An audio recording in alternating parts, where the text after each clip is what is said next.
Hey guys, this is 7 Demo 7 and welcome to my DJI F550 Naza Lite build. If you have a stock kit, you can follow along. This video is going to take us all the way from this point right here, an unassembled kit, all the way through flying. I'm going to be using an AR8000 Spektrum Failsafe receiver with a Dx6i in case you want to follow along through there. I'll be using some motor extensions and some aftermarket motors, so even if you have a stock kit, you can still follow along just fine with this video. Now clean off your workspace and we shall get started pretty soon. The tools that you're going to need is mainly a 2mm driver, a wire cutter, and also a soldering iron. So get those things ready and we'll get started right away.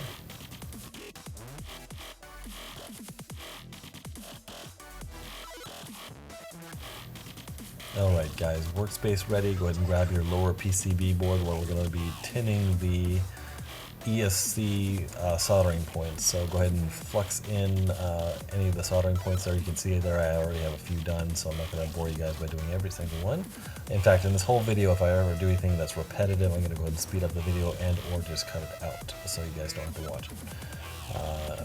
That's probably the best way to go about this. So a nice hot soldering iron. Go ahead and tin up your board here. You can just watch here as I do some basic soldering. And I'm assuming that you guys, if you're attempting this build, that you have some basic soldering skills, and this is about as basic as it gets. Okay, just tinning the pads.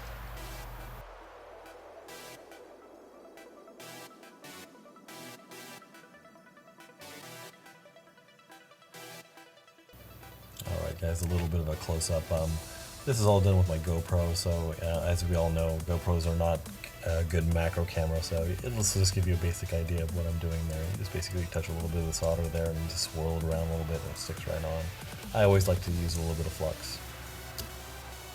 Okay guys, so what I'm doing here is just measuring the length on my mocked up arm so I know exactly how long the ESC wire should be.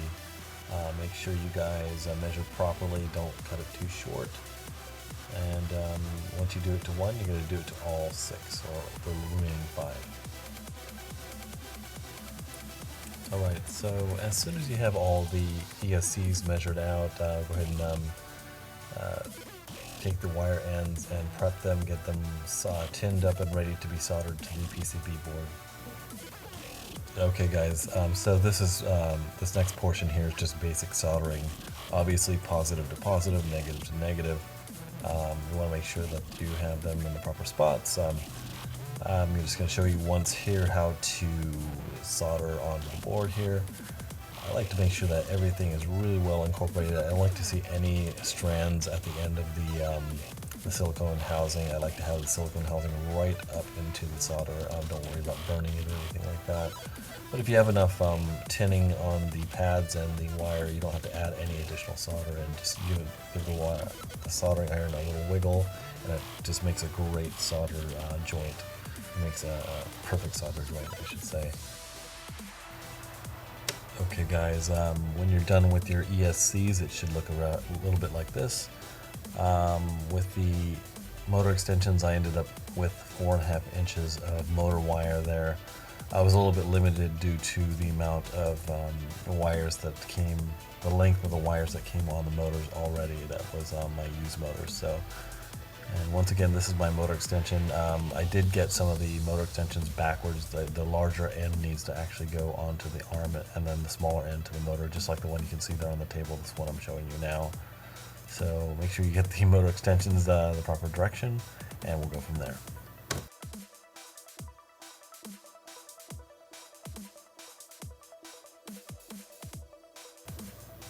Okay guys, to let you know what the arms are going to look like, I'm going to grab an arm here.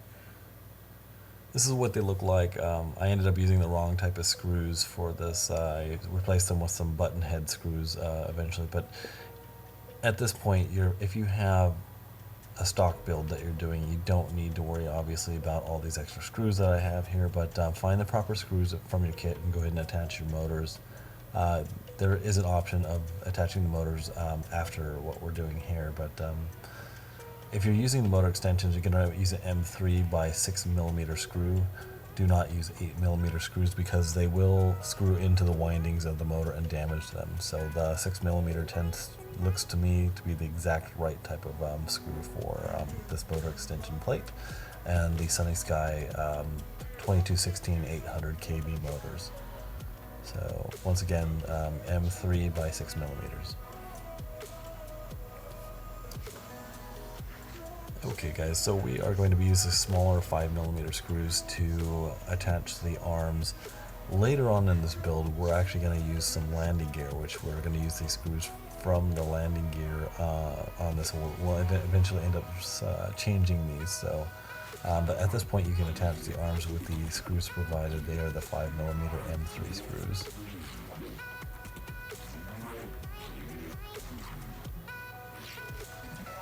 Once again, I'm showing you how to improperly put on the extension plate. Put it on backwards. That larger, wider end needs to go on the motor mount. So, like I said, I ended up doing 3 motors like this, and I ended up having to flip them back around, like I said. So stop, if you're using the stock motors, just go ahead and mount them directly to the arms with the screw coming up from the bottom.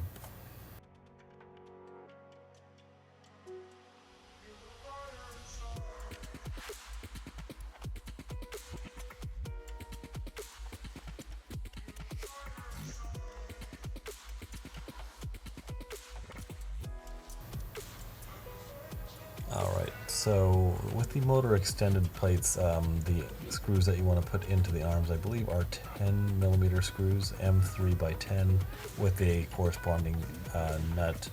And of course, with all this hardware, you're going to be using blue Loctite.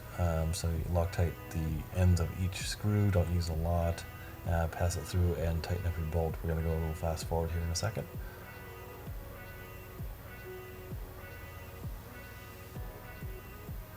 And presto changeo, that's what it looks like when you're all done. A nice backwards motor mount. Like I said, yeah, just correct that when you can. Now we're going to switch over to the motors. We're going to solder on some bullet connectors. You might notice I have this little block.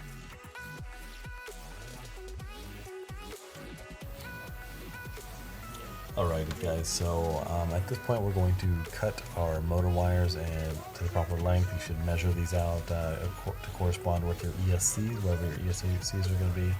I use the little stone puck that I have there for soldering, and it holds the bolt connectors quite nicely. So here I'm just checking the motor wire length, double check before I solder these on, because it is a pain if you have to desolder them and change the wire size. So just getting everything ready here. Of course, you want to strip the ends of the wires, just about 2 to 3mm or so. You don't need a lot to cut off the end. Go ahead and tin these guys up. Okay, so here I'm basically getting everything to be ready to be tinned up. Obviously you're going to use some flux again, just basic soldering once again, flux, and then we're going to join the two halves together in just a few moments here.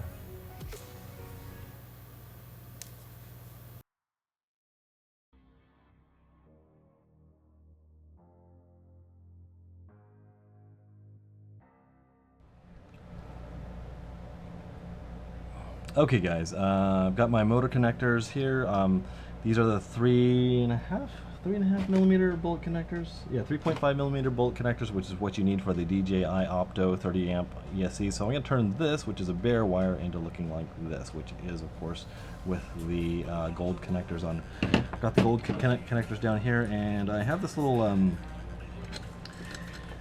piece of stone that it is drilled into, and I like to put a little bit of solder in here. This little board here, it just kind of holds your connections for you. I like to put a little bit of flux in each one here. You're going to need 3 pieces of about 1 centimeter's worth of heat shrink tubing on each of the arms here. It's kind of funny, I just did this and I just thought I was recording it, but I didn't have the camera on, so I went ahead and did this one without anybody witnessing it, with no camera. So here's the deal. We've got this guy right here. We're going to fill it up with solder. I'm going to dip this guy down in there and hold it really straight. You don't want these things to be kinked off to one side or off the other side. And when we're doing this, it's not as important to not overfill it. When you're doing some of the other connections for batteries, it's good to not overfill it because they have to snap in somewhere. But these are okay if you overfill them just slightly. So let me see what I can do here.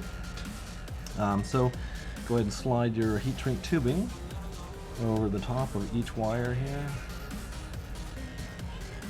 Alright, I've already been pre-tinned here. I think that I went over that in just a little video again. So clean your solder tip. I like to put just a tiny bit of flux on it. So just kind of concentrate on one wire at a time, doesn't matter which one we do. Here's what we're going to do. I'm going to get this ready. I'm going to fill it about 3/4 of the way full with solder. And you don't have to be quick, is what I learned. You know, at first I always thought, oh, I've got to get in there, I've got to get everything done, But all I have to do is fill it. It's about halfway right now. I'm going to give it a little bit more solder. Okay, it's going to still stay molten there. The most important part is keeping this straight as it comes through and also not making a cold joint. So I'm going to hold it.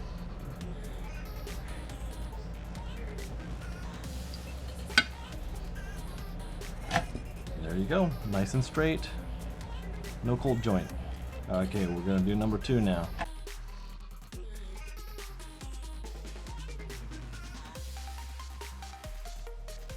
There we go. This last one looks a little burnt. Not too bad. It's actually not burnt. It's actually the flux. So looks like this guy fell off. But you know, I can slide him right back over. Ooh, it's hot. So you guys might notice that there. I'm gonna put the heat shrink on. There's a little edge there. You actually want to go just a little bit above that 90-degree edge right there. And that'll be perfect because it'll shrink up a bit.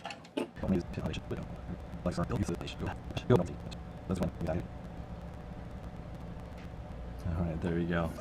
Not my preferred way of heating these, but like I said, I just need to get my heat gun and do that. So there's a little cap that goes on top of these. So I'm going to go ahead and show you guys how to mount these motors on the arms, which couldn't be any easier. It's literally 4 screws, and you want to make sure that they have a little bit of the thread lock on it. Got these guys right here. Got these bad boys. Just going to put a little bit of thread lock on each one here. 2, 3, 4. Grab an arm that doesn't have a motor on it yet. Pop this down. Where's my 2mm?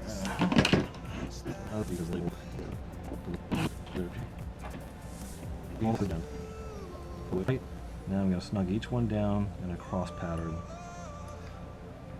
There we go.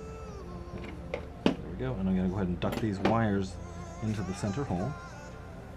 The blue one's going to go off to the left here, and then the red and black off to the right.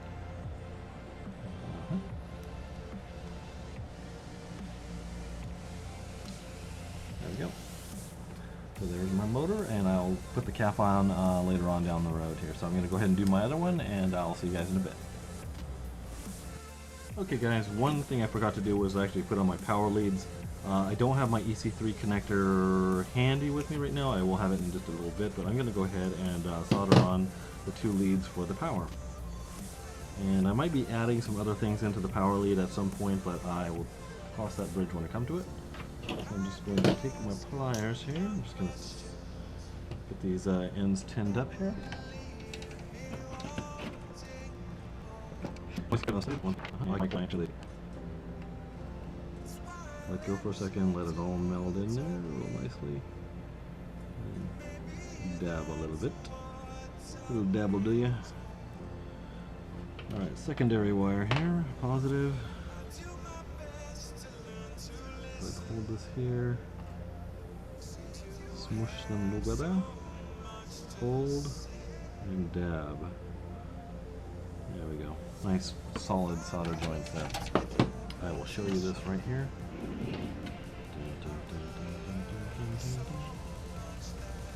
That's about what it should look like. I know GoPros can't zoom in very well, but you kind of get the idea. So put this down here. And this looks like a huge mess here with all the arms and whatnot missing. So I'm going to keep the power leads to the back, and so that means that these two up here will be my front two arms. So we're going to go ahead and attach the arms with the 5mm screws that come with the DJI kit. These are the 8. Where are my 5s? Here's my 5s. Okay, I'm just going to kind of jump them out here a little bit. And it's just 2 screws on the bottom. Now, these ends here are taller than this end, so when you're putting this together, try not to flex the frame too much. And I'm going to go ahead and just flip this over. Just going to keep this up front. And these bad boys upside down like this. So I still have my power leads coming out the back. And what we do is we turn these guys upside down. Start here. You just want to make sure that the ESC leads are coming through. You can always poke the servo wire through when you're all done if you want to. These 5mm screws are, I believe they're 5mm. It's the smaller of the 2 that comes with the DJI kit. It already has a thread lock on it, so you don't need to do this. You don't need to dab it in every time. So it's going to go like this. Do not tighten them down all the way to start with. Just get one about almost 3/4 of the way down, then put the other one in and start lining up the holes, because these have a shoulder on them, and that shoulder actually corresponds with the holes that are going into the frame here. So.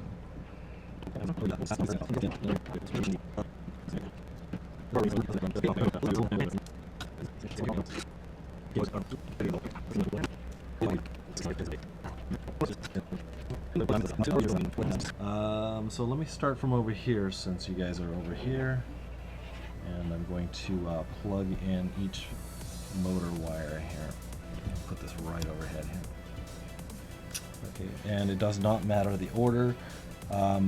In my particular case, I've got this right in the way, so this is I have to keep that in mind. Get all these plugs just right in here. It doesn't matter the order. Once again, if the motor later on is turning the wrong direction, all we do is we switch these two, or any combination of any 2 wires will switch the motor direction. It does not matter.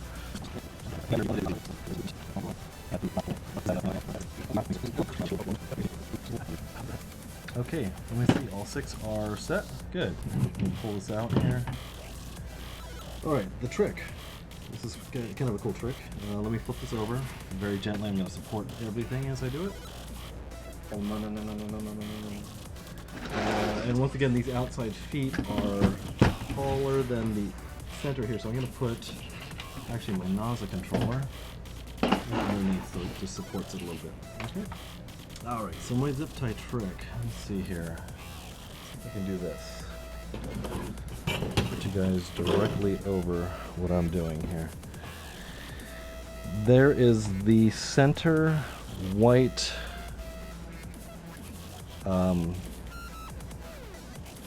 receptacle, the female portion, which is right underneath here. What I'm going to do is I'm going to come up on one side of it and down through the other, and I keep the head of the zip tie down below, just like this. And this is a very, very secure way of doing this. I'm going to take the end, put it in just like this, and these ESCs will be a little bit off center here, but this is going to be a very secure connection, which is kind of cool. I forget where I learned this from. Alright, second one, what you're going to do. You're going to take all 3 wires here and come up through one side. Roll you guys in here so you guys can see. Hopefully it's not out of focus. I know sometimes the GoPro can get kind of out of focus when it's close up, because it's not meant to be a macro camera, obviously.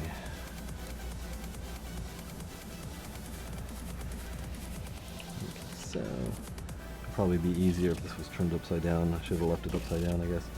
Here we go.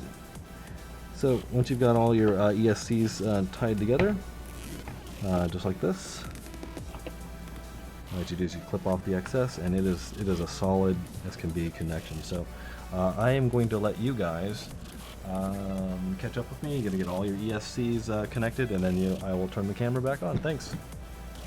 Okay guys, this is the part of the build where we're going to install our Naza unit. This is the Naza Lite. A couple things I learned about this is that the center line of this Naza Lite unit is actually right about here. But you see where this arrow is, and this line right here is actually the line that they want you to center with the center of the craft. So this will just slightly be off center by 3 millimeters, maybe 2 millimeters at the most. You want to get this as straight as you can on the multi-rotor here, and don't really have any tips for doing that. They have usually a certain type of 3M tape that they recommend for you putting on that's very, very thin, which is really nice because it doesn't allow any flex. Some people say they want to have the flight controller isolated with a little bit of vibration resistance, but I don't feel that that's right. I think you just need to have it taped down in a good spot, and that's basically it. So let me see if I can do this here. And take about, this is gel type of double-sided stick tape. It's really, really good. It's extremely sticky, and it is, once you take it off, it doesn't leave any residue whatsoever. So I'm going to put this right here on the back. One thing that you'll notice on here, and this is how we're going to hook up our motors there, is we're going to, first of all, the arrow needs to point towards the front of the craft. My front two arms are obviously my white arms here. So this is going to be in this direction. You do not want it pointing towards the back. You can see M1, M2, M stands for motor, so we're having motor 1, motor 2, motor 3, and all the way up to motor 6. This is a hexcopter, so obviously we're going to do six motor wires. And these servo leads coming from the ESCs are what we're going to be plugging into here. The next question is, how does DJI number their motors? And the way they have it in the assistant is just so the front right motor is number 1, number 2, number 3, number 4, number 5, and number 6. So as long as you get those plugged into the right corresponding numbered units, you should be just fine. So here we go. I'm going to go ahead and got this stuck on here really good. I usually take a knife and peel back this red bit here. And I've seen people actually mount their Naza controllers actually pretty far off from center. I've seen people sometimes mount them back here, but I mean, why chance it? Why not just have this as close to center as possible? So I'm looking down here, I'm looking at that center line, so I know I'm slightly off center. Let's just lay it down for just a second and see if I like that. And I do, and I can kind of see here that it is pointing straight forward. Just slightly off center, and I'm going to go ahead and push this down to make it permanent. It's about as permanent as I can get it. With this gel tape, you definitely want to make sure that it's pressed down really well, and I could pretty much pick up the whole helicopter with that now. So, okay, so let's go ahead and start plugging things in. This will be pretty exciting. Nice portion of the build here. I'm going to stick something, I'm going to pick my pliers underneath it because I don't want that frame to keep flexing. So here we have motor 1, and let me see. There usually is a tab in here, and yes, the tab goes down. So motor 1 is going into the slot 1 here. Motor 1, you are number 1. Number 2, slot. There's a little overhang slot that goes in there. So they have some really cool servo wire organizers out there. I wish I would have gotten it before I started this build, but I didn't. So here, 1, 2, 3. And here's number 4.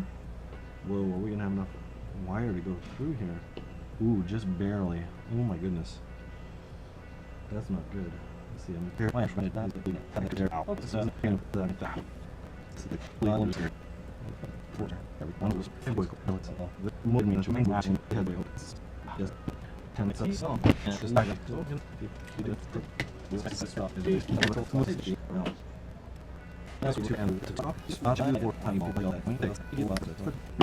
And also these two little vents here that hopefully they're okay, so that's a little bit too far to the right. Take this off here. There we go. There we go. We get a little bit of extra. There we go. A little bit of extra slack there, so I'm not straining all these servo wires out. It really would suck if I had to do that. Okay, so that's good. We got a little bit of slack. Okay, next job is to install our receiver. And I believe I'll do that right now before I do the top plate. I'm not really sure where I'm going to put the receiver yet, but I will figure that out in just a moment.